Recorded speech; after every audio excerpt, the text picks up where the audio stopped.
तो बाइबल और कुरान में स्पष्ट लिखा हुआ है कि जो मूर्ति पूजा है उसका समाप्त। हाँ, ये भी नहीं है कि मूर्ति पूजा करनी ही पड़ेगी। हमारे यहाँ भी ऐसा है कि निर्गुण की जो आराधना करते हैं वैसे भी हैं, निराकार की आराधना करते हैं वैसे भी हैं। इस्लाम, क्रिश्चियनिटी और जुडाइज्म, ये इन लोगों का एक दूसरे के साथ भी बहुत शत्रुता है। ऐसा नहीं है कि ये बहुत मित्र है। तो यहूदी आप धर्मांतरित नहीं करते हैं, तो इस रूप से वो हमें अपने शत्रु, मैं उनको अपना उस समाज को नहीं मानता। उसका कारण भी ये है कि यहूदी समाज 90-95% से ऊपर तालमुड पर वो विश्वास रखते हैं। तालमुड का अर्थ ये है कि वो इंटरप्रिटेशन का विश्वास रखते हैं। मतलब बहुत openly Jews come out and से कि ज्यूज और हिंदूज। जी, पीपल टू पीपल तो ज्यूज हिंदू के मित्र होते हैं, परंतु उनका हम भारत को सपोर्ट लिमिटेड है। तो इस समय ट्रम्प की जो पॉलिसी होंगे वो इजराइल उसको ही फॉलो करेगा। कि पहले ईसाइयत आई, ईसाइयत ने सील ऑफ प्रोफेसी सिद्धांत को जन्म दिया। उन्होंने कहा नहीं, यीसस ही आखिरी पैगंबर है, अंतिम पैगंबर है, और इनकी बात को आगे कोई नकार नहीं सकता। म्यांमार, बर्मा के ऊपर जितने सैंक्शन आपने देखे हैं, इतने और किसी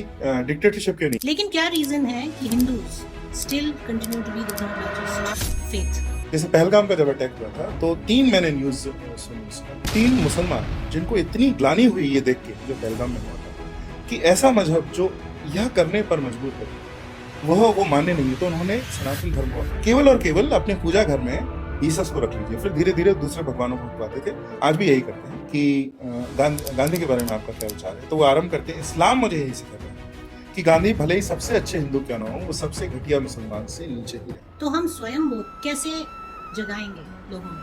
आज अगर आप किसी बच्चे से पूछे कि तुम्हारे कुल देवता का है, कुल देवता और ग्राम देवता का, कि उनके माता पिता अपने जन्म के स्थान में 3-4 साल में वे अपना स्थान बदल गए। हिंदुओं को अपने बल को याद दिलाने के लिए हमें कितना और समय लगेगा? उत्तिष्ठत जागृत प्राप्य वरान्नि बोधत, arise, awake and strive for knowledge. नमस्कार। स्वयं को समझने के लिए पहले अपने शत्रु को समझना ज़रूरी है। आज के द इंडिक पेन पॉडकास्ट में हम बात कर रहे हैं ऑथर और थिंकर पंकज सक्सेना जी से, जिनकी लेटेस्ट किताब स्वयंबोध एंड शत्रुबोध भारत के इतिहास, धर्म और समाज के कठिन प्रश्नों को छेड़ती है। यह किताब 2 भागों में बटी है। पंकज जी ने अपनी किताब में बगैर किसी घुमाव फिराव के एब्राहमिक फेथ्स यानी इस्लाम, क्रिश्चियनिटी और जुडाइज्म को हिंदू सभ्यता की मुख्य चुनौती के रूप में रखा है। लेकिन सवाल ये उठता है कि ये तीनों धर्म आपस में विवाद के बावजूद नॉन एब्राहमिक फेथ्स के विरुद्ध एकजुट क्यों हो जाते हैं? प्रोफेटिक मोनोथिज्म का खतरा क्या है? और भारत में बढ़ते कन्वर्जन, लव जिहाद, लैंड जिहाद जैसे मुद्दों का असली संदर्भ क्या है? लेकिन बात यहीं तक सीमित नहीं है। शत्रुबोध के साथ साथ स्वयंबोध होना बहुत आवश्यक है। हम कौन हैं? क्या हिंदू होना सिर्फ एक धार्मिक पहचान है? ऋत, सत्य, ऋण, धर्म क्या है? और जब जाति, गरीबी, धर्म और राजनीति की फॉल्ट लाइंस को और बढ़ाने की कोशिश हो रही है, तब भारत के हिंदू एकजुट कैसे हो सकते हैं? ये एक कठिन, गहरा और ज़रूरी संवाद होगा अपने रूट्स, अपनी चुनौतियों और अपनी शक्ति को समझने का। आइए चलते हैं। नमस्कार पंकज जी, आपका बहुत बहुत स्वागत है द इंडिक पेन उत्कृष्ट भारत सीरीज़ में। आपकी किताब 2 भागों में बटी हुई है, स्वयंबोध और शत्रुबोध। मैं शुरुआत शत्रु से करना चाहूँगी। आपने एक डायरेक्ट जो है अटैक किया है इन अ वे 3 इब्राहिमिक रिलीजन्स पर, मुस्लिम्स, क्रिश्चियंस एंड जूस, और आपने इस सेक्शन में उन्हें शत्रु के उस पे रखा है, पेडेस्टल पे रखा हुआ है। ऐसा क्यों? तो पहले तो मैं थोड़ा सा इसमें सुधार करना चाहूँगा, करेक्ट करना चाहूँगा। मैंने ना मुस्लिम्स, क्रिश्चियंस, ज्यूस को शत्रु नहीं बोला है। मैंने अपनी पुस्तक में कई बार ये स्पष्ट भी किया है कि मैं विचारधाराओं के बारे में बात कर रहा हूँ, व्यक्तियों के बारे में। तो मेरा विरोध है यहूदी मजहब से, ईसाइयत से और इस्लाम से, ना कि उनके अनुयायियों से। क्योंकि जो उनके अनुयायी हैं वो तो ऐसा भारत में कहा जाता है कि सब कन्वर्टेड हैं, पर जो मजहब ही कन्वर्जन से, धर्मांतरण से ही आरंभ हुआ हो, तो उसमें तो सभी कन्वर्टेड हैं। तो बात व्यक्ति की है ही नहीं यहाँ पे, बात विचारधारा की है। और इससे मैं एक 30 सेकंड की एक घटना से स्पष्ट कर देता हूँ। इशरत जहाँ का जो बहुत प्रसिद्ध जो केस हुआ था, तो उस समय उनका जो बॉयफ्रेंड था, जो वो कुछ वर्ष पहले ही, 2 या 3 वर्ष पहले ही धर्मांतरित हुआ था। वो कुछ स्पष्ट मैं ठीक से याद नहीं कर पा रहा हूँ ठीक कितने वर्ष, लेकिन वो जन्म से मुसलमान नहीं था। उससे पहले वो एक साधारण चोर उचक्का था, एक ठग था। लेकिन इस्लाम कबूल लेने के बाद वह ऐसा, जिसको हम आतंकवाद से हम जानेंगे, वह वो कार्य करता है। तो ये व्यक्तियों की बात नहीं, वही व्यक्ति किसी एक प्रेरणा को लेके बिल्कुल कोई और कार्य कर सकता है, दूसरी प्रेरणा को लेके कोई और कार्य कर सकता है। तो यह उन विचारधाराओं का, मजहबी विचारधाराओं का काम है। और ये धर्म की भी बात नहीं। मैंने अपनी पुस्तक में बारंबार यह स्पष्ट भी किया है कि धर्म और रिलीजन ये दो बहुत अलग अलग कैटेगरी हैं। कैटेगरी मिस्टेक होगी अगर हम इन दोनों को एक करते हैं। सबसे बड़ा एक तरह से जो त्रुटि हुई संविधान में और गांधी जी के समय में, उसके बाद हमारे राजनीतिक बोलचाल में, कि हमने ईसाइयत और इस्लाम को धर्म कह दिया और हिंदू धर्म को हम रिलीजन कहने लगे। हम ऐसा मानने लगे जिस तरह की ईसाइयत है उसी तरह से हिंदू धर्म है, जबकि ऐसा बिल्कुल भी नहीं है। पूरे विश्व में जो प्राकृतिक धर्म रहे हैं, जिनका कोई एक आरंभ नहीं है, जिनका कोई एक जनक नहीं है, जिनका कोई एक तिथि नहीं है जहाँ से वो आरंभ हुए हैं, तो ये प्राकृतिक धर्म है। बाकी जो हैं, जिनको राजीव मल्होत्रा जी हिस्टोरिकल रिलीजन्स भी बोलते हैं, कि किसी एक डेट पर वो स्टार्ट हुए हों। सीताराम जी उन्हें सेमाइटिक रिलीजन्स भी बोलते हैं। और लेकिन उन्हीं के अनुसार सबसे सटीक अगर उनको हम बोलें, उनका कोई नाम दें, तो प्रोफेटिक मोनोथीज्म। उनके केंद्र में 2 हैं। प्रोफेटिज्म की बात करते हैं, उनमें एक कोई पैगंबर, नबी, इनकी अवधारणा होती है, और दूसरा मोनोथीज्म, भगवान के एक स्वरूप की, एक भगवान की भी नहीं, भगवान के एक स्वरूप की ही पूजा अर्चना तो नहीं कहेंगे, पर उनका मानना, उन पर विश्वास रखना, ऐसी बात है। तो मैं उनका विरोध कर रहा हूँ, मैं किन्हीं व्यक्तियों का नहीं। और वो भी क्यों, मैं बहुत लघु में कहूँ कि अगर कोई घोषित रूप से ये कह रहा है कि उसका लक्ष्य आपको नाश करना है, तो उसको शत्रु मानना बहुत ही स्वाभाविक सी बात है। तो बाइबल और कुरान में बारंबार लिखा है, जैसे कुरान में slay the infidels wherever you find them. Infidel हैं आप और मैं, तो जो मूर्ति पूजक हैं, जो इस्लाम को जिन्होंने नहीं कबूला है, और जो पीपल ऑफ द बुक भी नहीं है, मतलब अल किताबी भी नहीं है, वो ईसाई भी नहीं है, तो उनके सामने तो कोई उपाय नहीं है। या तो वे मार दिए जाएं अथवा उनको धर्मांतरित करके मुसलमान बनाया जाए। तो जब कोई अपनी मुख्य पुस्तक में ये कह रहा हो, डिक्लेयर्ड स्टेटेड गोल हो, तो ये तो बहुत कॉमन सेंसिकल सी चीज़ है कि आप माने कि वो शत्रु हैं आपके, वो विचार आपका शत्रु है। इसी प्रकार से ईसाइयत में भी मूर्ति पूजकों को बारंबार बहुत सारे सब तरह के जो पाप हैं, उनका जो नर्क है, नर्क में जो सारी यातनाएं दी गई हैं, वो मूर्ति पूजा के लिए ही है।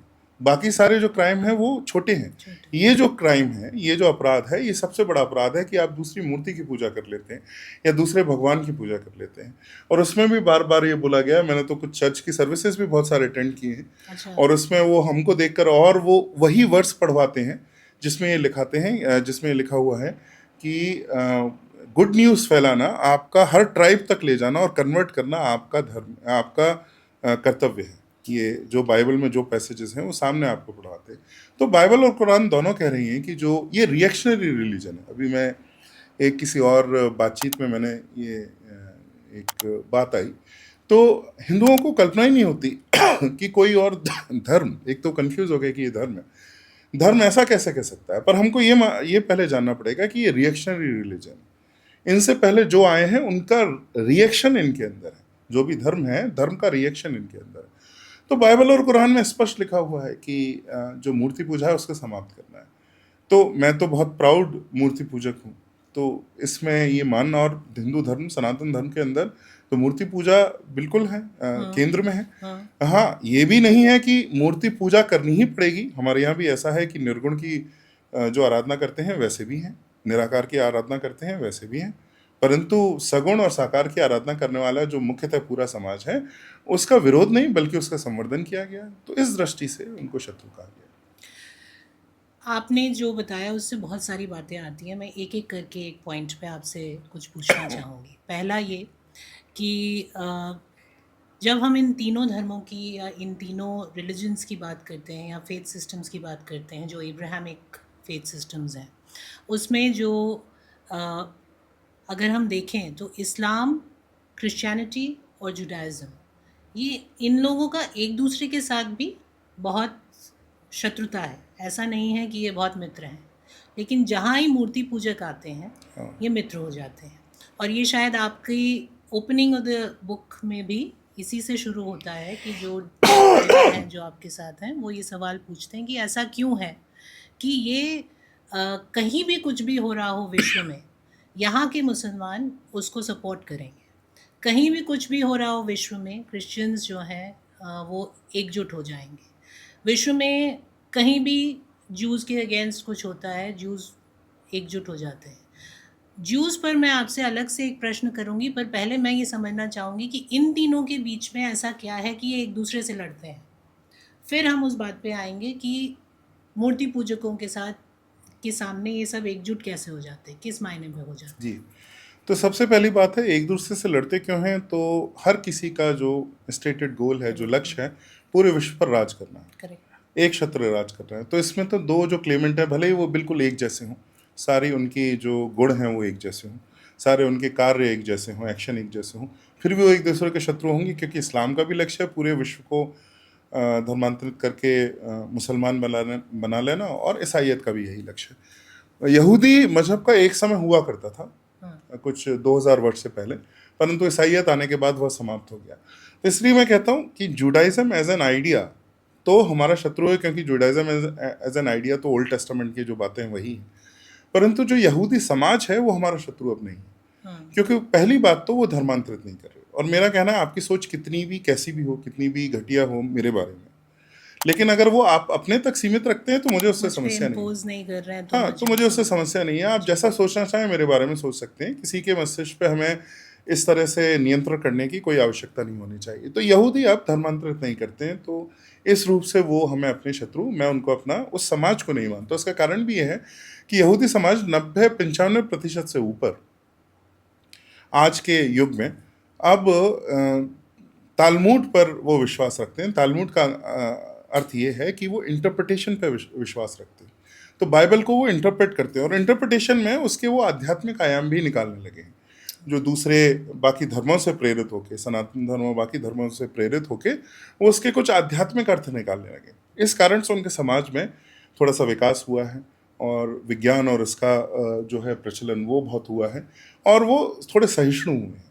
तो इसलिए भी उनका प्रकृति भी बदली है, और उन्होंने धर्मांतरित करना बंद कर दिया। तो इसलिए मैं वो समाज को अपना शत्रु नहीं मानता, बल्कि इस युद्ध में उनको मित्र भी मान सकते हैं।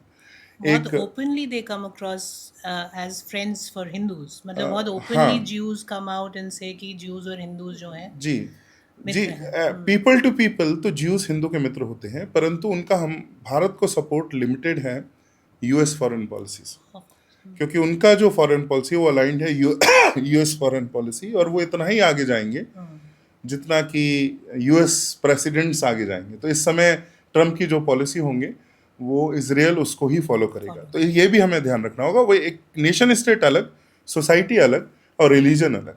तो नेशन स्टेट को तो मैं मानूंगा जो इजराइल का है, neither friend nor enemy. Nation state में वैसे भी इतना होता नहीं है परमानेंट, जो कल का शत्रु है। अभी जब आरंभ हुआ, ये युद्ध जब आरंभ हुआ, तो यूएस की पॉलिसी थी कि चाइना को रोकना है, और लेकिन वॉर के बीच में ही जब ऐसा लगा कि भारत ने ऐसा कुछ कर दिया जो बिल्कुल एक्सपेक्ट नहीं कर रहे थे इतना भारत से करने का, तो भारत जो है शत्रु हो गया, क्योंकि अब उनको संकट ये दिखता है कि भारत एक शक्ति ना बन जाए, बड़ी शक्ति ना बन जाए। तो इसमें तो ये चेंज होता रहता है। और लेकिन उनका जो मजहब है, जो उनकी पुस्तक है, उसमें तो वैसे ही शत्रु के वो लिखे अलग अलग, इसलिए जो बड़ा साधारण सा उसका कारण है कि पहले ईसाइयत आई। ईसाइयत ने सील ऑफ प्रोफेसी सिद्धांत को जन्म दिया। यहूदियों में तो बार बार प्रॉफिट आते थे, पैगंबर आते थे, उन्होंने कहा नहीं, यीसस ही आखिरी पैगंबर है, अंतिम पैगंबर है, और इनकी बात को आगे कोई नकार नहीं सकता। परंतु जब इस्लाम आया तो इस्लाम ने तो पहले अपने आप को एक पैगंबर मोहम्मद ने पहले, अगर आपको कुरान में देखें तो यहूदी पैगंबर की तरह बनने का प्रयास किया है, लेकिन जब उन्होंने स्वीकारा नहीं तो एक इस्लामिक नया मजहब की तरह उन्होंने उसको प्रतिपादित किया है। तो फिर इस्लाम आ गया, और जो ईसाइयत का क्लेम था, दावा था, वही इस्लाम करने लगा कि ईसा अंतिम पैगंबर नहीं है, पैगंबर मोहम्मद अंतिम पैगंबर है। तो इसलिए उनमें लड़ाई होती है। अब हिंदुओं के विरोध में क्यों एक हो जाते हैं? क्योंकि हिंदू बहुत आसान शिकार है, हिंदू क्लूलेस है, उन्हें पता ही नहीं है कि धर्मांतरण जैसी कोई चीज होती है, उन्हें पता ही नहीं कि पूरे पूरे बिलियंस जो लोग, उनकी जो चर्चेस हैं, जो सो कॉल्ड धार्मिक गुरु हैं उनके, हम जिनको पोप को हम धार्मिक गुरु समझते हैं, वो राजनीतिक नेता हैं एक रूप से, और वो आपको जीतने का पूरा पूरा स्ट्रेटेजी बनाकर पूरा प्रयास कर रहे हैं। वे ऐसे लोग हैं, तो हिंदुओं को पता नहीं है, तो हमें to pick us apart and convert is very easy, तो ये उनके लिए बहुत आसान हो जाता है। तो जो हिंदुओं की बात आती है तो वो सब उनको कन्वर्ट करने को तैयार हो जाते हैं। दूसरा एक और है कि हिंदुओं से उनके अंदर एक इनबिल्ट घृणा है, अरे ये मूर्ति पूजक, तो वो एक दूसरे का, ईसाई और ईसाइयत और इस्लाम एक दूसरे का विरोध करेंगे, लड़ेंगे भी, बहुत बर्बरता से लड़ेंगे, परंतु एक सम्मान ये है कि ये दोनों जो है एक भगवान नहीं, एक ईश्वर जो उनका है सिद्धांत है, उसमें विश्वास रखते हैं, अल किताबी हैं, ये इनको अल किताबी बोलते हैं, वो भी इनको पीपल ऑफ द बुक मानते हैं, तो एक रेस्पेक्ट है। पर हमको तो वो जो प्रिमिटिव आदि मानव जैसा देखते हैं कि ये तो बहुत ही निचले स्तर, मानव विकास के बहुत निचले स्तर पर है। आप जैसे आज भी किसी पश्चिमी एथेइस्ट से भी बात कीजिए तो कहेंगे कि पहले मैनी होते थे, फिर वन हो गए, और अब हम जीरो पर आ गए हैं। पर उनकी भी दृष्टि से हम तो बहुत ही एक आरंभिक बड़ी प्रिमिटिव जो दशा में हम गिरे हुए हैं। तो उनका जो घृणा है हिंदुओं के लिए बहुत है। अब देखिए, ये नेशन स्टेट और जियो पॉलिटिक्स में भी सामने आता है। म्यांमार, बर्मा के ऊपर जितने सैंक्शन आपने देखे हैं, इतने और किसी डिक्टेटरशिप के नहीं। ये कहते हैं कि वो जनता, वहाँ की जो मिलिट्री जनता है वो बहुत क्रूर है, तो वो तो लीबिया की भी क्रूर है, वो सऊदी अरब की भी क्रूर है, वहाँ सीरिया की भी क्रूर रही है। पर किसी इनमें से जो इनके जो डिक्टेटर हैं, उनको तो यूएस और वेस्टर्न यूरोप ने सैंक्शन इस प्रकार के नहीं लगाए, बल्कि ह्यूमन राइट्स काउंसिल में डालते हैं सऊदी अरब को, तो वहाँ पर भी बहुत सारे ऐसे अत्याचार होते हैं।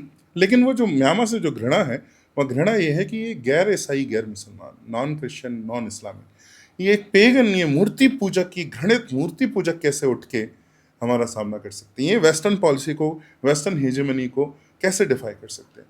तो वह घृणा उनकी हिंदुओं के लिए भी रहती है। तो एक घृणा। दूसरा बहुत आसान है, जैसे भारत में उनका बहुत एक अनकहा समझौता है कि पहले हम कन्वर्ट करते हैं, देखते हैं कौन कितना कर सकता है, बाद में डिसाइड करेंगे, बाद में निर्णय लेंगे, पहले पूरे विश्व को, चीन और भारत ही बचे। मोनोथिज्म्स लास्ट फ्रंटियर एशिया में ही है, साउथ ईस्ट एशिया, चीन और भारत, जो हम मूर्ति पूजक हैं, बड़े पैमाने पर अभी भी धर्म का पालन कर रहे हैं। एक बार इनको कन्वर्ट कर लें, फिर पूरी दुनिया ईसाइयत और इस्लाम में ही है। देखिए, अफ्रीका गया, नॉर्थ अमेरिका, साउथ अमेरिका और यूरोप, ये तो पूरी तरह जा चुके हैं। अंटार्कटिका में कोई रहता नहीं है, ऑस्ट्रेलिया एक ही देश है, वो भी ईसाइयत ही है। तो एशिया में ही अभी धर्म, जो प्राचीन जो धर्म थे, वो बचा हुआ है। तो इनका लास्ट फ्रंटियर है।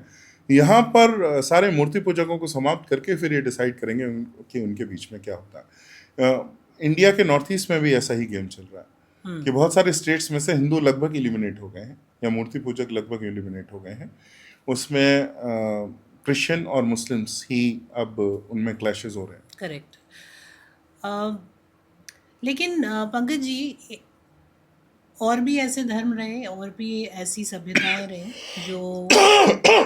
जो पेगन सभ्यताएं थी। ग्रीक सभ्यता रही और रोमन सभ्यता थी, सब पेगन सभ्यताएं थी, वो समाप्त हो गई because of the very reason जो आपने स्टेट किया है।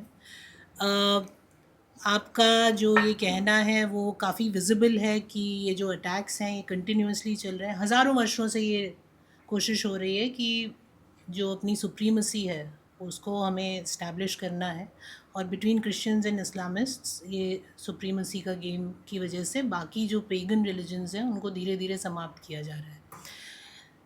लेकिन क्या रीज़न है कि Hindus still continue to be the third largest faith? और क्या रीज़न है कि हम इतने हज़ारों सालों के प्रयत्न के बावजूद भी, अनभिज्ञता के बावजूद, जो बोध है उसकी कमी के बावजूद हम कंटिन्यू कर पा रहे हैं? क्योंकि पहली बात तो है कि हमारा जो शक्ति है वो एक स्थान पर केंद्रित नहीं है। बौद्ध धर्म जब इस्लाम आया तो बौद्ध धर्म जो आज सेंट्रल एशिया बोलते हैं, जो ये 5 कजाकिस्तान, तुर्कमेनिस्तान, ताजिकिस्तान, किर्गिजिस्तान, ये जो स्थान हैं, यहाँ पर बौद्ध धर्म ही प्रचलित था। जो चाइना का जो सिंकियांग है, चाइनीज तुर्किस्तान भी उसको बोला जाता था, यहाँ बौद्ध धर्म का ही प्रचार। परंतु बौद्ध धर्म में जो सारी शक्ति है वह मठ के अंदर ही केंद्रित है, मठ के बाहर वो बहुत कम है। तो आए और उन्होंने बौद्ध धर्म को, मठों को उन्होंने नष्ट किया, जो बौद्ध भिक्षु हैं उनको मारा, और बहुत आसान था कि बाकी जो जनता है उसको धर्मांतरित करना, तो वहाँ वो हो गया। भारत में शक्ति का केंद्र एक नहीं है, यहाँ क्षत्रिय तो हैं, राजा तो हैं, सेना तो है, पर सेना के बाद जो है, जो पूरा समाज है, समाज के अंदर बहुत सारी इकाई हैं जहाँ शक्ति होती है। जिस प्रकार से जाति की जो इकाई थी, जब हमारे ऊपर इस्लामी आक्रमण हो रहे थे, फिर जो छोटे छोटे राज्य थे, जो बाकी के जो संप्रदाय थे, संप्रदाय के जो यूनिट्स थे, इन सब में शक्तियाँ थी और विकेंद्रित थी, एक स्थान पर केंद्रित नहीं थी। इन सबको एक साथ तोड़ना लगभग असंभव था। इसलिए राजा भी शाक्त भी बहुत था हमारे अंदर, बहुत बड़ा हमारी परंपरा थी क्षात्र की, तो उससे भी हमने 500 वर्ष तक तो घुसने ही नहीं दिया सिंध के बाद अंदर, और बहुत लड़े, पूर्व पक्ष नहीं किया, इसलिए उनके साथ वो नहीं किया जो किया करना चाहिए था। हमने उनको उनकी विचार को समाप्त करने का प्रयास नहीं किया, हम व्यक्तियों से लड़े। और यही मैं कह रहा हूँ कि व्यक्तियों से लड़ाई नहीं है ये। व्यक्ति तो कल अगर ये घर वापसी करके स्वीकारते हैं तो ये तो हमारे मित्र बनेंगे, मित्र नहीं, हमारे लिए योद्धा भी बन सकते हैं। जैसे पहलगाम का जब अटैक हुआ था तो 3 मैंने न्यूज़ सुनी उस समय, और बहुत हर्ष हुआ, हालांकि नंबर पे कोई इसका असर नहीं पड़ता। 3 मुसलमान जिनको इतनी ग्लानि हुई ये देख के, जो पहलगाम में हुआ था, कि ऐसा मजहब जो यह करने पर मजबूर करे, वो मान्य नहीं है, तो उन्होंने सनातन धर्म को अपना लिया। अच्छा, इंडिविजुअल्स ही हैं, 3 ही हैं, उनका कोई इम्पैक्ट नहीं है ऐसे होल पूरे इस पे। पर ये देखिए कि ये किसी का अंतःकरण इतना जागा उनके बीच में भी, कि वो सारी राजनीति को छोड़ के हुए, सर प्रेशर को, उनके ऊपर प्रेशर भी होगा, वो खतरे में भी होंगे, संकट में भी होंगे, क्योंकि उनके इस्लाम छोड़ना तो महापाप है, मृत्यु दंड भी दिया जा सकता है। लेकिन इसके बाद भी उनको इतनी ग्लानि हुई कि उन्होंने ऐसा करने का प्रयास किया। तो व्यक्ति हमारे नहीं है, हमने मध्य युग में भी व्यक्तियों से तो लड़ा, और उसमें हम बहुत सक्षम भी थे, पूर्व पक्ष नहीं किया। तो 500 साल तक हमने गुस्से नहीं दिया। उसके बाद हमारी शक्ति विकेंद्रित थी, जाति में, संप्रदाय में, क्षेत्र में, भाषा में। इस विकेंद्रीकरण के कारण, और परिवार में, देखिए गांव आज से 150 साल पहले भी एक सेल्फ सफिशिएंट यूनिट हुआ करता था। करेक्ट। वो अपना अनाज उगाते थे, अपनी सब्जियां उगाते थे, जूट से अपनी रस्सी बनाते थे, खाट बनाते थे, लकड़ी अपना कारपेंट्री, जो अपना जो फर्नीचर है यह वो स्वयं बनाते थे, यहाँ तक कि कपड़े भी वो 2-3 गांवों के बीच में अपना कर लेते थे। तो उन्हें राजा की एक रूप से आवश्यकता ही नहीं थी। तो जब राजा समाप्त होने लगे तो पूरे के पूरे गांव सेल्फ सफिशिएंट यूनिट, जब कोई आक्रमणकारी आता था तो उठ के भाग जाते थे, कई बार वो मारे जाते थे, कई बार भाग जाते थे। परंतु इस विकेंद्रीकरण के कारण उनकी शक्ति जो है वो बनी रही। तो ये हमारी शक्ति है। आज भी हम सनातन धर्म, मैं अंग्रेजी में इसको बोलता हूँ, it refuses to be located in one locus. वो कोई एक ऐसी संस्था नहीं है जिसमें सनातन धर्म इसमें 100% लोकेटेड है। अगर ऐसा होता तो अभी तक समाप्त हो गया होता। I was about to in fact ask you a question on this, कि क्या ये हमारी कमज़ोरी हो जाता है कि हम इतनी जातियों में बटे हैं, हम हमारी धारणाएं अलग हैं, हमारे पूजा पद्धतियों में फ़र्क है, हमारी अपने अपने ईश्वरों को मानना, अपने ग्राम के ईश्वरों को मानना, अपने लोकल जो वो है ईश्वर उनको मानना, उनकी पूजा पद्धतियों में फ़र्क होने के कारण हम क्या कमज़ोर हैं, लेकिन आप इसको अपनी शक्ति मानते हैं। ये शक्ति थी और बनी रही हजारों सैकड़ों साल तक। पर कोई भी संस्था हिंदू धर्म की, हिंदू समाज की वेपनाइज की, मैंने वेपनाइजेशन के बारे में एक चैप्टर लिखा है, उसको वेपनाइज करके उसके विरोध में हम प्रयोग कर सकते हैं। आज जाति को हिंदुओं के विरोध में वेपनाइज कर दिया गया, वही हो रहा है। पर इस्लाम का जब आक्रमण हुआ था तो वो एक ढाल की तरह थी। जब अंग्रेज आए तो अंग्रेजों ने समझा कि हमारी शक्ति क्या है, और अंग्रेजों ने कास्ट को वेपनाइज कर दिया। तो और वो तलवार से नहीं किया, ऐसी संस्थाएं बना के हमको मेंटली कॉलोनाइज करके, हमारे मस्तिष्क को कॉलोनाइज करके उन्होंने ये कार्य किया। तो आज तो वो है, इसलिए मैंने इसमें पिरामिड ऑफ स्वयंबोध दिया हुआ है जी। कि आप कोई भी जो इकाई है वो तब तक कारगर है जब तक कि आप ये माने कि सनातन धर्म इसके ऊपर है। जब आप ये कहने लगेंगे नहीं सनातन धर्म भाड़ में जाए, मेरी जाति सबसे ऊपर है, जैसे कुछ लोग कहते हैं Bengal first India comes later, या Gujarat first India comes later, तो यहाँ अब आप मति भ्रमित हो गए हैं, और जो पोल स्टार है, जो ध्रुव तारा है, जो सनातन धर्म है, वो आप भूल चुके हैं। यही जाति के साथ भी ये होगा। भाषा हमारी शक्ति होनी चाहिए और रही है हजारों वर्षों से, डिवाइड किया जाए। पर अगर आप वो सनातन ये भूल जाते हैं कि ये सब सेवा में है, सनातन धर्म से शक्ति लेते हैं और उसकी ही सेवा में, अगर ये भूल गए तो वो आपके विरोध में जो है एक शस्त्र की भांति उसका प्रयोग हो सकता है। लेकिन आपने इतिहास के बारे में प्रश्न पूछा, तो इस्लामी आक्रमण तक तो जाति ने हमको ढाल की तरह बहुत बचाया है, क्योंकि शक्ति का एक केंद्र नहीं था। राजा तो वो नाश कर देते थे, पर उसके बाद भी वो बाकियों को न पूरी जातियां यह चुन लेती थी कि हमें नरसंहार हो जाए, लेकिन धर्मांतरित नहीं होते थे, क्योंकि उनका ये था कि नहीं, हम जो हमें कर्म करने के लिए हमारा जन्म हुआ है, ये तो हम कर्म, इसके बिना हम कैसे रहेंगे। तो वो उसको वो नहीं छेड़ते थे। अंग्रेजों ने क्या और जो ईसाइयत ने क्या ट्रिक खेली कि पहले जो है केवल देवता को बदलने की बात की, और बाकी के कर्मों को भुलाने के लिए क्या कहा, आपकी भाषा, आपका बाकी का कुछ, आपके वेशभूषा, भोजन कुछ नहीं बदलेंगे, केवल और केवल अपने पूजा घर में ईसस को रख लीजिए। फिर धीरे धीरे दूसरे भगवानों को हटवाते थे, आज भी यही करते हैं। तो उन्होंने हमारे संग बहुत मस्तिष्क से बड़ी चालाकी की ट्रिक खेली, उससे वेपनाइज किया, तो आज हमारी शत्रु बन गई। जाति की शक्ति आज मैं ये मानता हूँ, लोगों को पसंद आएगा नहीं आएगा, एक शक्ति आज भी बहुत बड़ी है। विवाह आज भी 80% पूरे भारत में जाति के अंदर हो रहे हैं, और अगर नहीं होगा तो बहुत केओस है आजकल, विवाह होना, डिवोर्स, और ये जो हम सीन देखते हैं उसमें आज भी जाति एक बहुत बड़ा रोल प्ले करती है। पर उसके बियॉन्ड जाति के जितने भी लाभ थे, मुझे आज तो एक भी लाभ अब नहीं दिखता है। विवाह अभी भी वो करा रही और बहुत मात्रा में करा रहे हैं, परंतु इसके अलावा कम्युनिटी फीलिंग जो थी वो अब उसमें है नहीं है। आज सारे जो हमारे टीनेजर्स हैं वो ग्लोबल कम्युनिटी के ही भाग हैं। वो जाति के किसी सम्मेलन में कोई आप 20-21 वर्ष के बहुत कम लोगों को जाते हुए देखेंगे, तो आज ये बहुत कम हो गया है। तो उसके लाभ, और अगर वो जाते भी हैं तो वो जाति के लिए ही लड़ने जाते हैं। वो यहाँ तक कि इतनी जो मैंने लिखा भी है मति भ्रम, उसके कुछ उदाहरण भी दिए हैं कि राजस्थान में एक राजसमंद है या कोई और जिला है, उसमें दशहरे का जब वो निकलता है प्रोसेशन, तो उस पर वो पथराव करते हैं। क्यों? क्योंकि ये रावण हमारी जाति का था, तो हमारी जातिगत भावनाएं हर्ट हो रही हैं। अब आपने रावण को अपनी जाति का मान लिया, तो जब बुद्धि इतनी भ्रष्ट होती है तब ये वेपनाइज हो जाता है। तो आज जाति वेपनाइज है, पर इतिहास में सदैव ऐसी नहीं रही। अगर ऐसा होता तो इतने हजारों वर्ष तक वह एक इकाई नहीं बनी रहती। ये पिछले 300-350 वर्ष में, 300 वर्ष में कहेंगे, 250 से 300 वर्ष में इसका स्वरूप बहुत विकृत हुआ। इस्लाम के समय में भी हुआ। इस्लाम के समय में ये हुआ, रिजिडिटी बहुत आई। पहले जो फ्लेक्सिबिलिटी थी, इतना जब नरसंहार होता है तो उसमें रिजिडिटी बहुत आई। लेकिन इसमें भी अलग अलग रीजन थे। जैसे मेरा क्षेत्र जो है, वहाँ पर इतने अटैक हुए हैं ग्वालियर में कि वृंदावन लाल वर्मा अपने उपन्यासों में ही सही, लेकिन वो इतिहास बताते हैं, और वो कई ऐसी घटनाएं बताते हैं जबकि पूरे इतना नरसंहार हुआ कि एक भी व्यक्ति नहीं किले के अंदर बचा है, या जो सिटी, जो वॉल टाउन है उसके अंदर नहीं बचा है। पूरा जेनोसाइड हो जाता है। फिर आसपास से कोई, पूरे एक जाट कुटुंब में एक लड़की बचती है, पूरे गुजर में एक लड़का बचता है। अब वो क्या करें, उनके लिए जाति वर्ण कुछ नहीं बचा।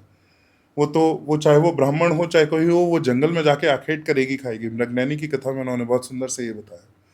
तो इससे बहुत मिले भी हूँ, एक दूसरे के पास भी आए। लेकिन इतिहास में हमारी शक्ति रही, आज मैं उसको शक्ति नहीं मानता। विवाह के अलावा तो ये हमें कह सकते हैं कि थोड़ा सा घाटा ही पहुंचा रही है। और आज का जो राजनीतिक क्लाइमेट है उसमें हमें बहुत सावधान रहना पड़ेगा कि ये हमारी भावनाओं को इमोशनल ब्लैकमेल करके ये देश और धर्म के विरोध में हमें ये ना इसको प्रयोग करें। थोड़ा सा मैं इस पे एक स्टेप बैक जाना चाहूँगी और हम बात करना चाहेंगे ये समझने की धर्म, आपने जो शुरुआत में बात की थी कि धर्म को रिलीजन मानने की आमूमन गलती करते हैं लोग। तो उससे शुरुआत करते हैं कि धर्म और रिलीजन में क्या फ़र्क है?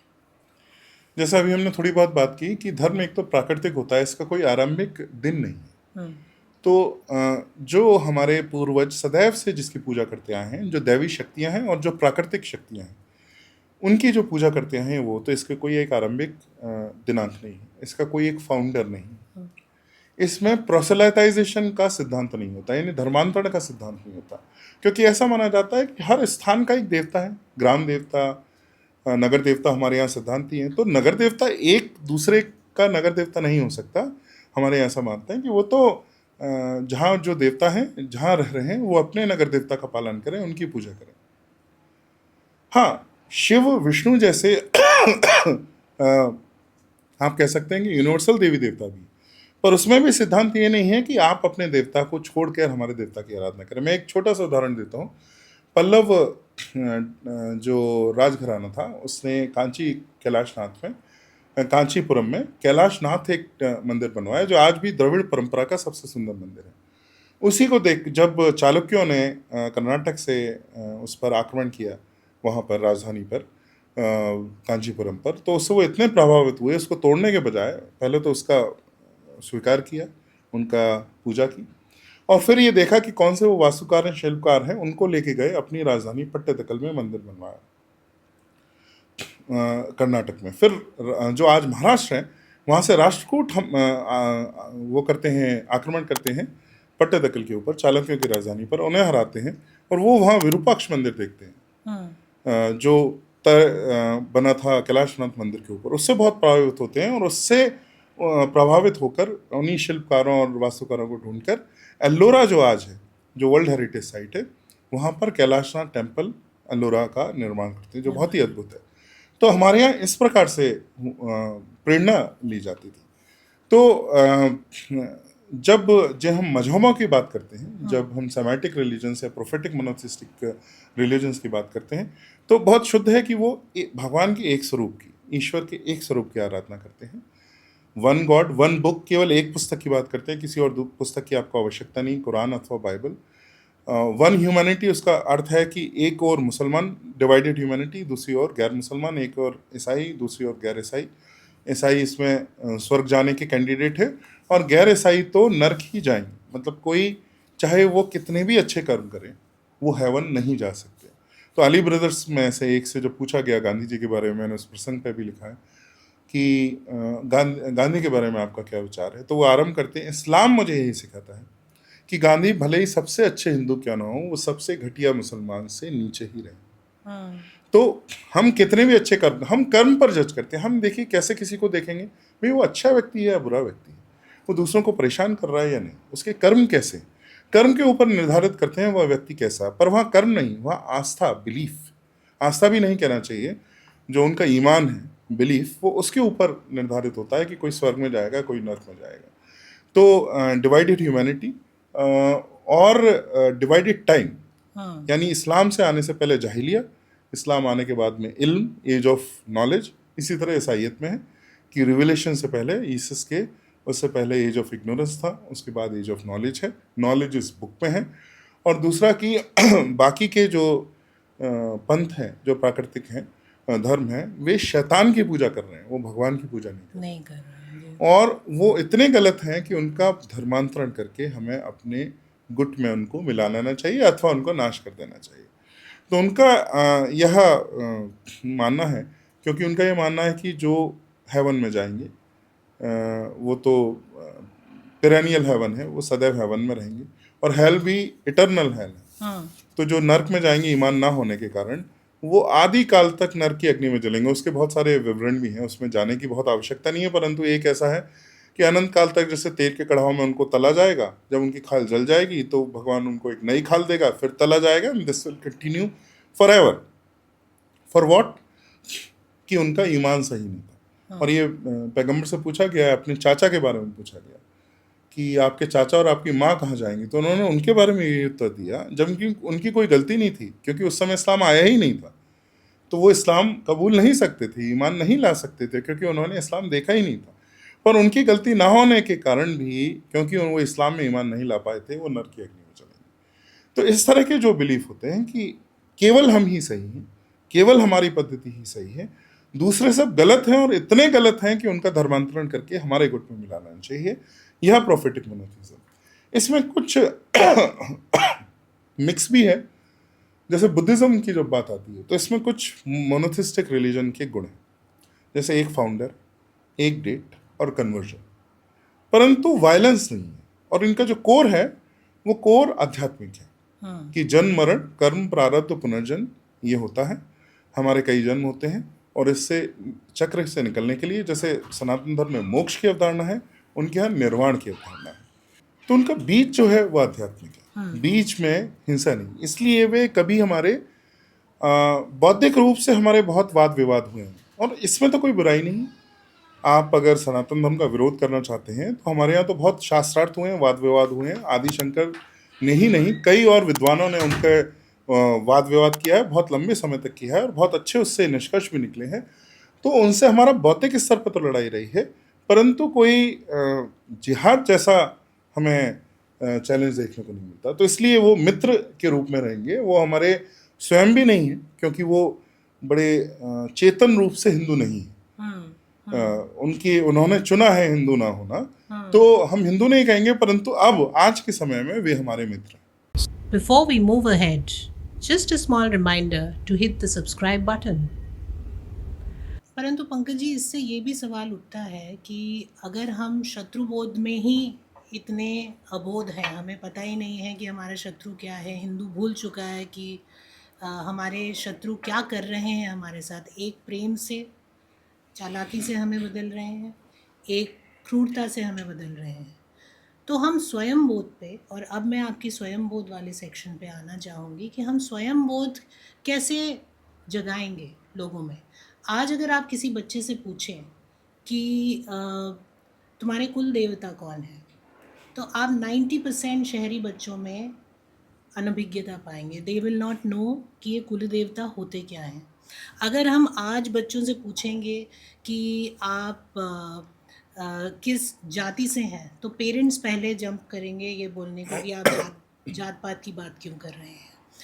तो जब ऐसी स्थिति में हिंदू पहुंच चुका है जहाँ पे ऑलरेडी इतनी हाइपर कनेक्टेड होने के बावजूद, इतना नॉलेज होने के बावजूद, हम सिर्फ भारत में ही नहीं, यूरोप में देख रहे हैं, पूरे संसार में देख रहे हैं किस तरह से जो है कन्वर्जन्स हो रहे हैं, फोर्स्ड कन्वर्जन्स हो रहे हैं, taking over of certain civilisations हो रहा है।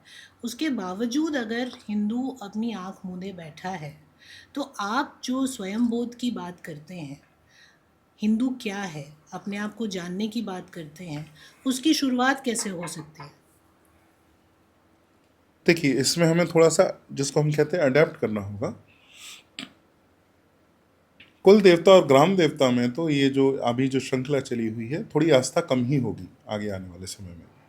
उसका कारण एक आसान सा यह भी है कि बच्चा, जो माता पिता हैं, वो अलग अलग शहर 4 या 5 साल में बदलते रहते हैं। करेक्ट। एक तो वो अपने जन्म के स्थान पर नहीं है, लेकिन पंकज जी, उनको गोत्र तक का नहीं पता, जबकि पूजा पद्धति में, पूजा पाठ में हमेशा गोत्र और आता है। हाँ, आता जी, मैं उस पर भी आ रहा हूँ। जी। तो स्थान का तो ये है कुल देवता और ग्राम देवता का, कि उनके माता पिता अपने जन्म के स्थान में नहीं है। 3-4 साल में वे अपना स्थान बदल रहे हैं, और जब वो बड़े होंगे तो वो पढ़ेंगे कहीं, फिर वो नौकरी कहीं करेंगे, फिर कहीं उनका विवाह होगा, कहीं वो रहेंगे। तो ग्राम देवता कुल देवता का तो जो कनेक्शन है वो वैसे ही बहुत कम हो गया, टूटा पूरी तरह से हर समाज का नहीं है, लेकिन बहुत कम हो गया। गोत्र में जो आपने कहा कि वो है, वो भी कम हुआ है, और गोत्र मोबाइल है। तो ये कम होना तो हिंदुओं, हमारे कॉलोनाइज्ड मेंटालिटी का ही एक कारण है, ये स्वाभाविक नहीं है।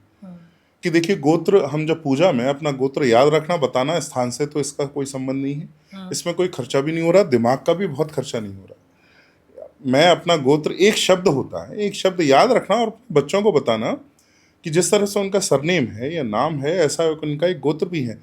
ये बताने में बहुत कोई कठिनाई नहीं है। लेकिन हाँ, क्या हुआ कि हमारी जाति और गोत्र से हमको शर्म दिलाएगी, और इसमें जैसा अभी हमने जाति की बात की थी पहले, और जाति के साथ कई ऐसी बातें हुई भी कि बड़ी हिपोक्रेसी और ऊंच नीच ये सब हुआ, तो जाति से लोगों को थोड़ी लज्जा आने लगी।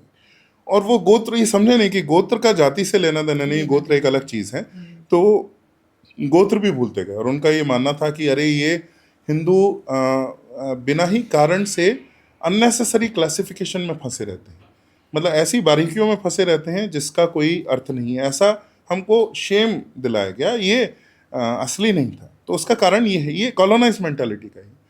तो मैं स्थान का और जो ग्राम देवता और जो वो है उसका तो एक देखिए सोल्यूशन ये है कि जब ये थोड़ा ठंडा हो रहा है तो अब जो समय है यूनिवर्सल क्षेत्र और यूनिवर्सल देव देवता का। जिस प्रकार से आपके ग्राम देवता से तो आपका नाता कम हो रहा है, परंतु वहीं मैंने देखा कि अयोध्या का जो श्री राम मंदिर है उससे जितने लोगों ने अब आइडेंटिफाई किया है, इतिहास में इससे पहले हिंदुओं ने किसी एक क्षेत्र के साथ अपना नाता नहीं जोड़ा था। कुंभ मेले में 60 करोड़ आना, मैं कह रहा हूँ रिपीट भी हुए तो भी 35 से 40 करोड़ तो जो लोग आए, 35 से 40 करोड़ का अर्थ है 1/3 से अधिक हिंदू आना एक स्थान पर और उसे आइडेंटिफाई करना अपना। ऐसे यूनिवर्सल क्षेत्र और यूनिवर्सल देवी देवता का अनुभव का जो प्रभाव है वो बढ़ रहा है। तो जिस प्रकार से गणपति पूजा महाराष्ट्र में आरंभ हुई थी, आज भारत का ऐसा कोई कोना नहीं है जहां पर उत्सर्जन विसर्जन उनका नहीं होता हो। जिस प्रकार से आरंभ नहीं हुई थी, पहले भी था, मैं कह रहा हूँ, लेकिन आधुनिक समय में, समसामयिक समय में, पिछले 200 वर्ष में वह महाराष्ट्र में अधिक प्रचलित थी, पर अब हर गली कोने में होती है, मैंने देखा है पूरे भारत में।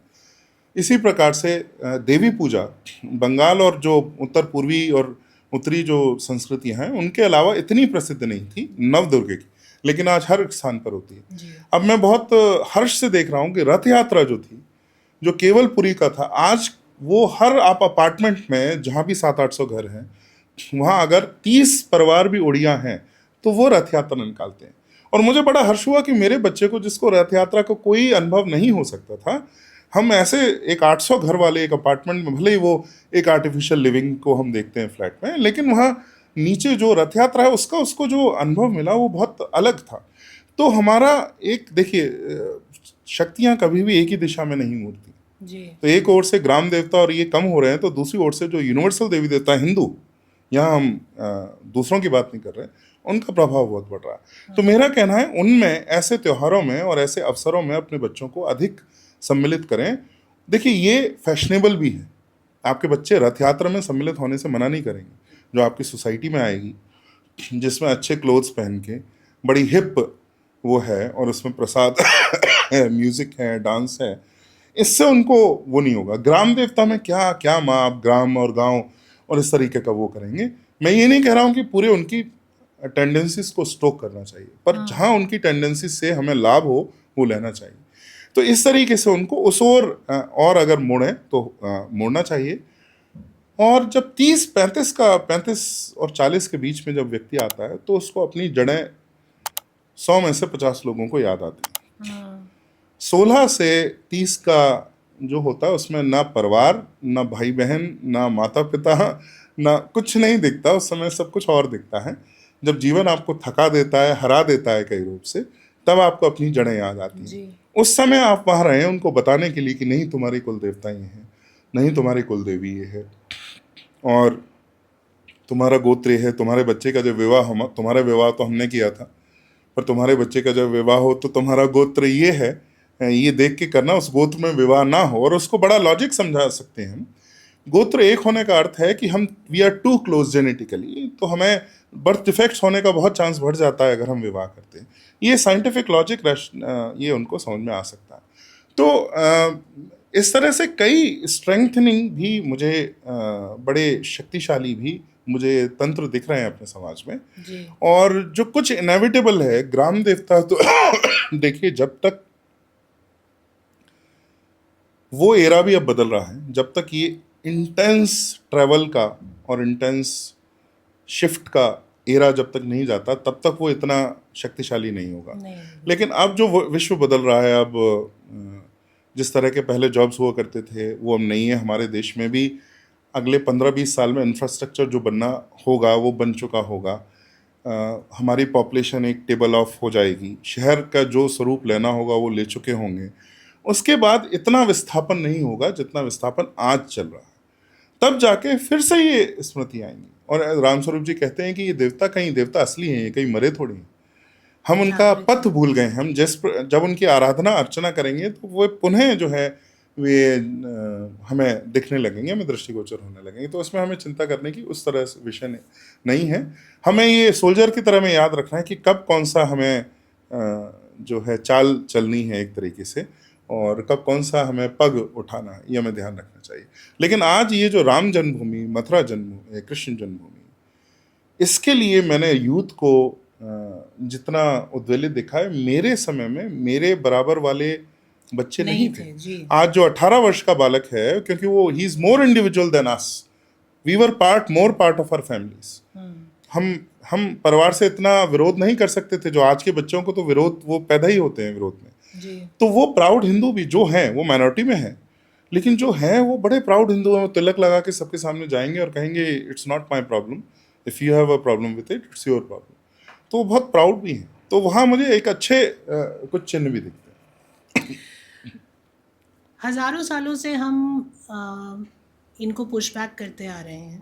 आपने जो अभी बताया उससे ऐसा लगता है कि यूथ में होप है। We are a young country, सबसे ज़्यादा यूथ है हमारी कंट्री में, और आपकी बातों से ऐसा लग रहा है कि यूथ में होप है। फिर भी किताब में आपने कहा है कि Hindu society is under seize, और आपने एक सेंट्रलिटी ऑफ वेदास के ऊपर जो है काफ़ी स्ट्रांगली उसको प्रपोज किया है। इस पर थोड़ा सा मैं आपके विचार जानना चाहूँगी for our viewers, in order for them to understand कि आप ये जो रित और ऋण की बात करते हैं, इसका बोध होना क्यों ज़रूरी है, कितना ज़रूरी है? तो बात यह है कि हिंदू होने के कुछ मुख्य आधार क्या है, इस पर मैंने चर्चा की। फंडामेंटल एक्सियोम्स बोला, उनको बिलीफ नहीं बोला है, एक्सियोम्स बोला है। तो रित, देखिए रित शब्द से जानने वाले तो बहुत कम लोग दिखेंगे। रित क्या है? कॉस्मिक रिदम, जैसा मैंने अपनी पुस्तक में 30 सेकंड में समझाऊं। जब हमारा जन्म होता है तो ना तो हम भोजन कर सकते हैं स्वयं, ना तो हम रिलीव हो सकते हैं, वो हमारे माता पिता अथवा समाज करता है। तो उससे हमारे ऊपर एक ऋण होता है। हम समाज में जाते हैं तो कोई हमें अध्यापक होता है, कोई सड़क पर हमारी सुरक्षा करता है, इस सब से हमारे ऊपर ऋण उत्पन्न होते हैं। उन ऋणों को चुकाना ही धर्म है, कर्तव्य बोध वैसा होता है। तो ये अवधारणा है। अब रित शब्द सबको पता है ऐसा बहुत कम होगा, लेकिन अभ्यास में ये रहता था। जिस प्रकार से मेरी दादी जब सुबह उठ के अपने नित्य कर्म करके जब वो भोजन बनाती थी, तो भोजन बनाने के बाद पहला कौरा आग में, वहीं गैस हमारे यहाँ आ चुकी थी, गैस पर वो तो सबसे पहले अग्निदेव को समर्पित। हमारी नानी दादियाँ ये ऐसे करती, और उसके बाद जाके पूजा में भगवान को अर्पण करना। तो ये देव ऋण, जो पंच ऋण की बात है, देव ऋण। फिर जाके पितृ, अपने जो उनके जो सास ससुर जो हैं, जो स्वर्ग से धार गए हैं, उनका जाके आरती करते थे, उनको अर्पित करते थे। तो ये पितृ ऋण हो गया। और फिर वो आंगन में जाते थे, आंगन में तुलसी पर चढ़ाते थे, जल चढ़ाते थे, और बाकी भोजन जो है वो पेड़ों में और देते थे। और फिर जाके पहली रोटी तो सबको पता है गाय के लिए होती थी, देवता थे, और अंतिम रोटी जो है वो कुत्ते के लिए होती थी।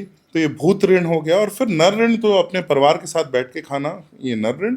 और हमारे यहाँ उस समय तो यह भी प्रथा थी, तब तक जीवित थी, कि कोई ना कोई साधु रोज ही आता था एक मुट्ठी आटा मांगने के लिए। हम उत्तर भारतीय थे, रोटी खाने वाले लोग थे, तो एक मुट्ठी आटा, तो रोज एक साधु के लिए रोज एक मुट्ठी आटा रहता था। आज तो आप फाइनेंशियली कैलकुलेट करेंगे तो गरीब, हर परिवार जो गरीब से गरीब होता था, साधु के लिए एक मुट्ठी अनाज रखता था। तो ये पंच ऋण देखिए, देव ऋण, पितृ ऋण, ऋषि ऋण, नर ऋण, भूत ऋण, ये प्रैक्टिस में था। तो ये समझना, ये बिना किसी, मेरी दादी आज की दशा से, दृष्टि से अनपढ़ कही जाएगी, पर मेरा कहना है कि वो हमारे परिवार में सबसे एजुकेटेड थी, क्योंकि उनके व्यवहार में धर्म था। तो ये हम ऐसे कुछ हमारे लिविंग एक्सपीरियंस में, हमारे आपकी नानी दादी और हमारे माता भी किसी हो सकता है कि इस तरह का जीवन उन्होंने जिया हो, उसको सीख के उसके जीवन में कुछ चीज़ ढालना, और वो बहुत अच्छे रूप से आ सकता है। देखिए, हर किसी को रूटीन की आवश्यकता है, उसके बिना हम जीवन नहीं जी सकते। कैसा ना कैसा रूटीन तो आपको चाहिए ही चाहिए। आजकल तो किताबें आ रही हैं, 5 AM club, 5 AM club book से पढ़ के सीख रहे हैं। तो उसके आप उनको वैसे ही समझाने का प्रयास कीजिए, तुमने जो बुक में पढ़ा है इसके बेनिफिट तुम्हें लगते हैं, पर ये हमारी सभ्यता में पहले से ही था।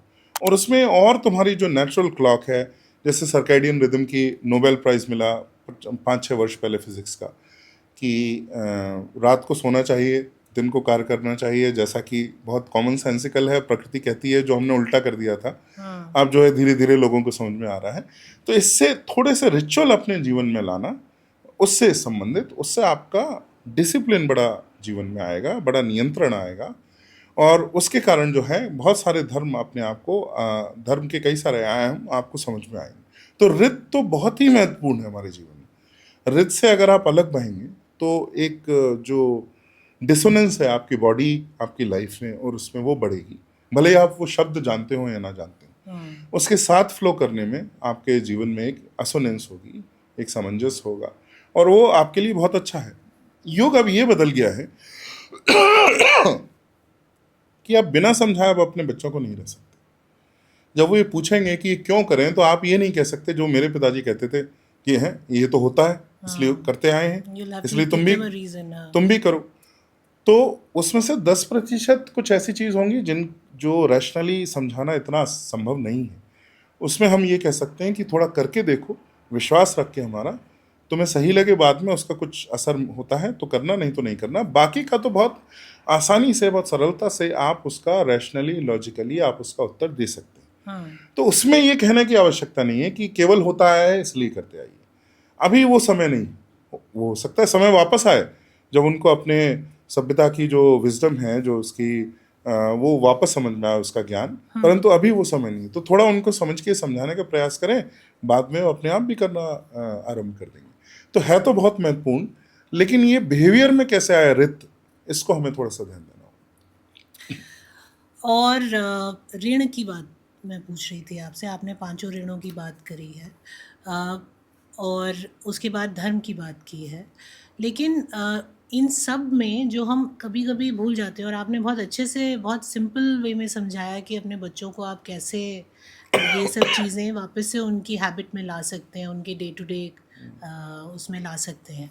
लेकिन फिर भी पंकज जी, मैं खुद एक मदर हूँ, मैं उत्तराखंड से आती हूँ, जहाँ आज भी हम लोग देवता वास करते हैं, जागृत हैं हम लोग, आज भी अपनी पूजा पद्धतियों को फॉलो करते हैं। वहाँ गांव में आज भी वो सब होता है जो आप बता रहे हैं, और क्योंकि मैंने अपने बच्चों को वापस अपने गांव ले जाना शुरू किया, तो they are expose to it.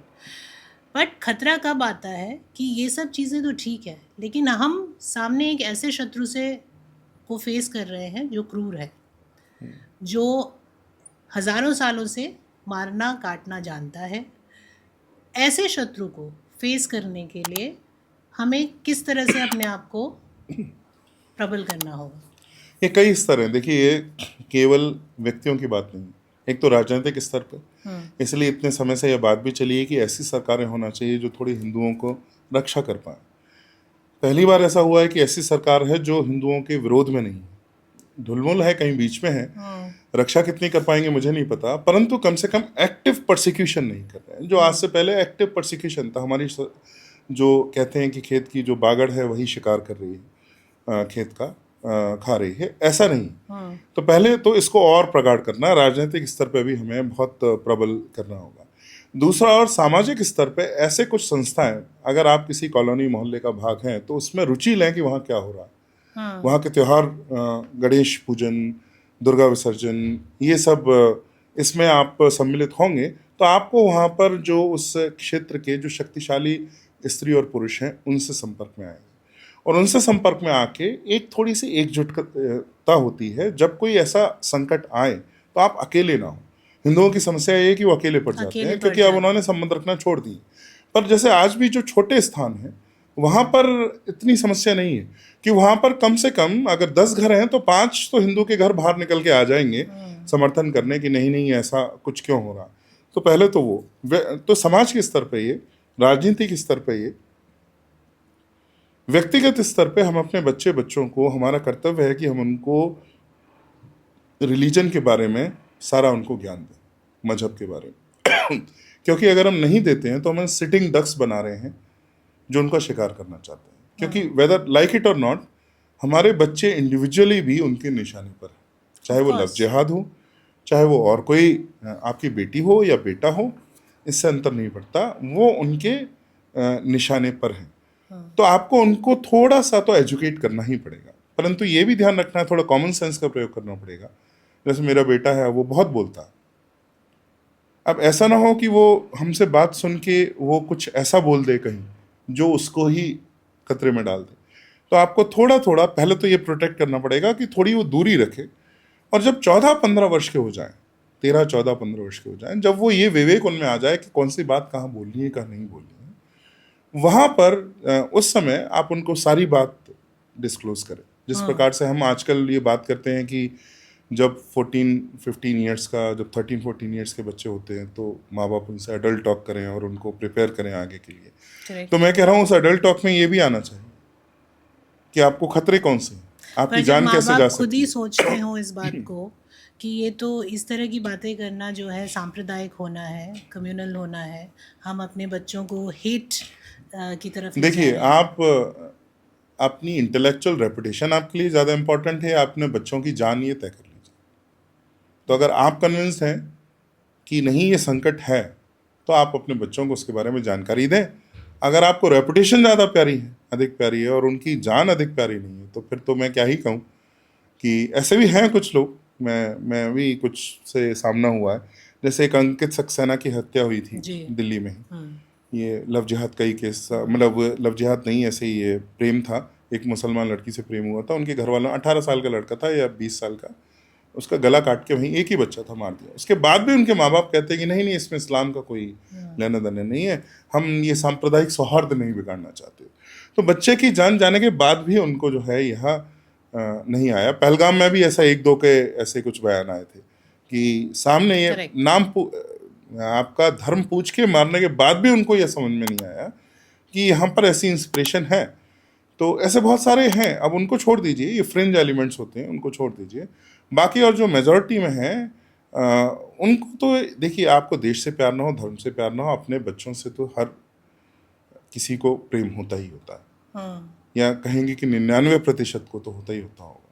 तो उनको, अगर आप ये मानते हैं कि वह संकट है, तो थोड़ा तो संकट के बारे में आप उनको बताएंगे, वरना आप उनको तैयार कर रहे हैं to be consumed by the enemy. हाँ। इससे पहले मैं आपको जाने दूं पंकज जी, क्योंकि काफ़ी समय हो गया है, और मैं आपसे एक लास्ट सवाल ये पूछना चाहती हूँ, और आपने बड़े अच्छे तरीके से उसे अपनी किताब में भी समझाने की कोशिश की है कि जिस तरह हनुमान को अपने बल की याद दिलानी पड़ती थी, और ये आपके पिछले वाले उत्तर से लिंक्ड है कि जिसको नहीं समझना है, इतना कुछ होने के बाद वो फिर भी नहीं समझता है। तो हिंदुओं को अपने बल को याद दिलाने के लिए हमें कितना और समय लगेगा? क्योंकि अगर ये कंटिन्यूसली आप देख रहे हैं, इस तरह का एटीट्यूड है इन चीज़ों को लेकर, बावजूद इसके कि every day we come across certain news which is disturbing, जो इस चीज़ को बहुत ओपनली दिखती है। और अगर आप देखें तो ये भी कहा जाता है कि पिछले 70 सालों में सब ठीक था, जो भी हो, अगर कुछ हो भी रहा था तो धीरे धीरे हो रहा था, अब हम ओपनली बात करेंगे तो ये बहुत जल्दी से होने लग जाएगा। How will you face a threat like this? लेकिन इन सब बातों के बावजूद कहीं ना कहीं हमें प्रिपेयर्ड रहना पड़ेगा, और यहाँ तक कि स्ट्रीट फाइट के लिए भी प्रिपेयर्ड रहना पड़ेगा अगर ज़रूरत पड़े। तो हिंदुओं को अपने बल की याद दिलाने के लिए क्या करना पड़ेगा as a society, as a Hindu society? देखिए, सबसे बड़ी बात है, इसलिए शत्रुबोध बहुत महत्वपूर्ण है। आप उनको शत्रु की प्रकृति बताएंगे तो भय जब आएगा, जो असली भय है, उससे बहुत लोग जागे हैं। और ये मेरा अनुभव है पिछले 23 साल से कि ये बहुत तेजी से बदलाव आया है। आज से 20 वर्ष पहले अगर आप अपने शहर में मैं खड़े होके जोर से अपने चिल्लाऊं तो भी कोई सुनने वाला नहीं मिलता था इन विषयों पर। और आज देखिए, इस पर पुस्तकें लिखी जा रही हैं, इस पर पॉडकास्ट हो रहे हैं। मैं जब कोर्स करता हूं तो हज़ारों लोग जुड़ते हैं, वो बात सुनते हैं। लिट फेस्ट हो रहे हैं जिसमें ऐसी बातें होती हैं। तो 20 वर्ष के अंदर ही लाखों लाखों ये नंबर बढ़ गया है। ये जो पहले कुछ हज़ार, अगर 10-20 हज़ार लोग अगर पूरे देश में हुआ करते थे, आज संख्या मेरे हिसाब से 1 करोड़ के आसपास पहुंच चुकी है हिंदुओं की, जो चेतन है, जो इस बात के बारे में शत्रुबोध उनको बहुत अच्छा है। हमें सारे हिंदुओं को कराने की आवश्यकता नहीं, मैं कहता हूँ 50% की भी आवश्यकता नहीं। 5% ऐसी माइनॉरिटी जो मोस्ट वोकल है, जो हर मुद्दे पर अड़ जाती है कि यही सत्य है और ऐसा ही बात होगी। 95% साइलेंट मेजोरिटी उसकी बात मानने लगती है। हमें 5% अथवा आज की जनसंख्या के अनुसार 5 करोड़ वोकल हिंदू चाहिए।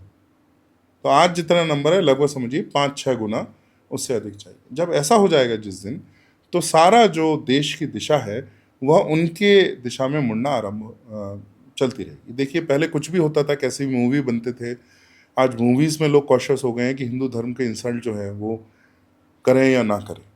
ऐड में कई बार ऐसा बैकलैश आता है, ऐड विड्रॉ करने पड़ते हैं, जो आज आपसे 10 साल पहले आप कल्पना भी नहीं कर सकते थे। हिंदुओं की कोई चिंता नहीं करता था। तो ये बात बहुत आगे बढ़ी है। जब पहलगाम हुआ तो टेरर हैज अ रिलीजन, और वो पूरा लिख के कि क्या रिलीजन है, ये लाखों लाखों लोगों ने शेयर किया, जो आज से 10 साल पहले आप बहस करिए सोच भी नहीं सकते थे वो। तो ये नंबर तो बहुत आगे बढ़ा है, ये थोड़ा और आगे बढ़ाना है। अब ये है कि कुछ लोग तो सदैव, देखिए श्री राम के समय में, मुझे पता नहीं कि वो वाल्मीकि रामायण में ये प्रसंग है या नहीं, जो धोबी का प्रकरण है, तो उस समय भी ऐसा कहने वाले लोग थे। वो तो त्रेता युग था, सत्य के जस्ट बात के, वाल्मीकि में नहीं है, दूसरे रामायण में है, पर उस समय भी ऐसा ये कल्पना हुई है कि जिस भी रामायण में कल्पना है, तो ऐसा कहने वाले तो सदैव ऐसे लोग हैं। ये डाउट तो सदैव रहता है, ऐसे फ्रिंज एलिमेंट सदैव रहते हैं, उनकी हमें चिंता नहीं करनी चाहिए।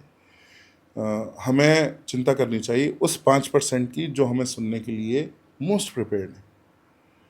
उनको हम शत्रुबोध में आम करें पूरी तरह, मतलब मेंटली, इंटेलेक्चुअली, जिससे कि उनको अच्छे से पता हो करना क्या है, और इसके बाद जो जहाँ जिस स्तर पर है उसको वैसे सोल्यूशन उसके मन में आए। कोई अगर IAS ऑफिसर है तो उस स्तर पर वो डील करेगा, कोई IPS ऑफिसर उस स्तर पर डील करेगा, कोई अध्यापक है किसी विश्वविद्यालय में, कोई रिसर्चर है, कोई लेखक है, कोई नेता है, तो हर स्तर पर वे अपने रूप से डील करेंगे। हमारे शत्रु भी ऐसे ही करते हैं। देखिए क्या करते हैं, जब ये केरला में एक एकेडमी है शरिया की, वो लॉयर्स को क्लैट के एग्जाम देने से पहले ट्रेन करते हैं शरिया में। अब वो कोई पूरे जीवन कंट्रोल नहीं कर रहे हैं, उनको 1 या 2 साल जितनी भी ट्रेनिंग देते हैं, उसके बाद वो क्लैट का एग्जाम देते हैं। उसके बाद वो काला कोट पहन के बिना टोपी के जाते हैं कोर्ट में, सारे केस लड़ते हैं। 90% नॉर्मल केसेस ही लड़ते हैं, पर 10% में उन्हें पता है कि क्या करना है, कहाँ जाके इस्लाम को कहाँ लाभ पहुंचाना है, ये वो अच्छे से जानते हैं। तो ऐसे ही अब ये जो विचार है, ये विचार कोई सेंट्रलाइज, कोई एक अथॉरिटी ही कर रही है, ऐसा नहीं। ये जब आपको बोध अधिक होगा, स्वयं का भी शत्रु का भी, और विशेष रूप से शत्रु का जब बोध अधिक होगा, शत्रु बोध अधिक होगा, तो ऐसे सुझाव आपके मस्तिष्क में स्वयं ही आते रहेंगे, और ऐसा जब होगा तो समाज में स्वतः ही ये सब बातें होने लगेंगी। हमें बहुत चिंता करने की आवश्यकता नहीं है। तो हमें चेतना बढ़ाते रहनी चाहिए। जितने दिए मशाल कहें, जितनी और प्रकाश फैलाया जा सके, जितनी और दिए जलाए जा सके, उतने हमें जलाने। उसके बाद तो फिर ये वाइल्ड फायर की तरह, जिस तरह से जंगल में आग लगती है, ऐसे ये फैलने लगेगा। पंकज जी, मेरी आशा है और I wish and hope and pray कि हम सब जागृत हों, हम स्वयं बोध अपने में ला सकें, हम शत्रु बोध ला सकें, और आप जिस कार्य पे कार्यरत हैं उसमें आपको हर तरह से सक्सेस मिले। आपका बहुत बहुत धन्यवाद ये समय निकालने के लिए आज, और इतनी दूर हमारे साथ आके जुड़ने के लिए। Thank you very much. धन्यवाद। धन्यवाद। Every civilization has stories worth remembering. If you want to be part of reclaiming the Indic narrative, subscribe to this podcast right now and share it with those who value our heritage.